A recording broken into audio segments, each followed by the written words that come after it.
One of the more notorious events to ever happen at the National Western Stock Show came in 1972 at the Junior Steer Show.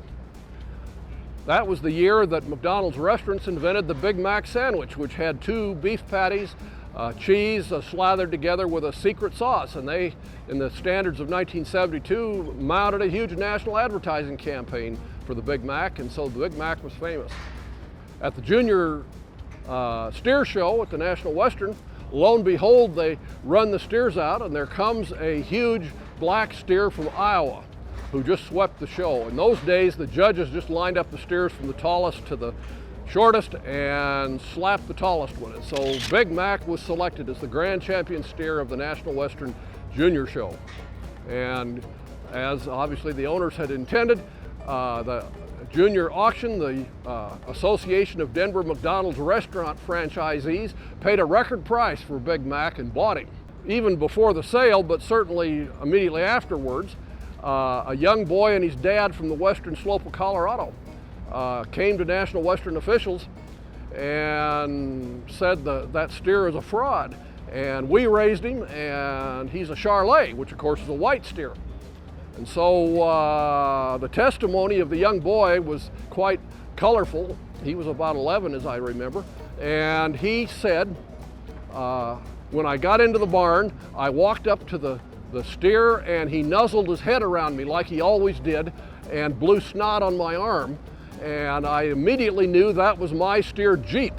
And so the National Western officials put the whole sale and championship on hold while they did an investigation which sprung on clear through the entire spring of 1972.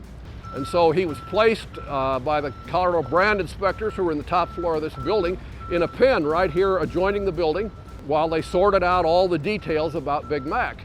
Our family livestock newspaper, the Record Stockman, was headquartered in these 2 windows right here.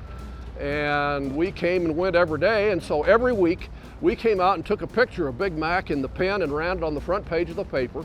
And just as the young boy said, every week as Big Mac's roots came out, he got wider and wider and wider. When they got to digging in on the steer, he had been dyed with black shoe dye. And it was estimated it could have taken several cases of black shoe dye to ever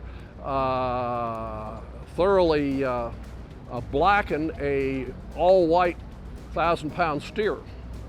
And they, of course, had to blacken up in his nose and his hoofs and all the stuff.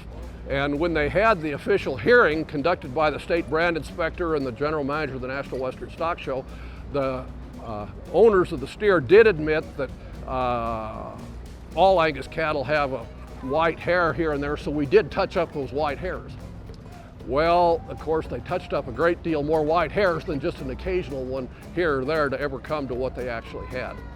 As the time went on, ultimately, Big Mac became purely white, and his championship was vacated and the money was returned to the McDonald's restaurant franchisees in Denver.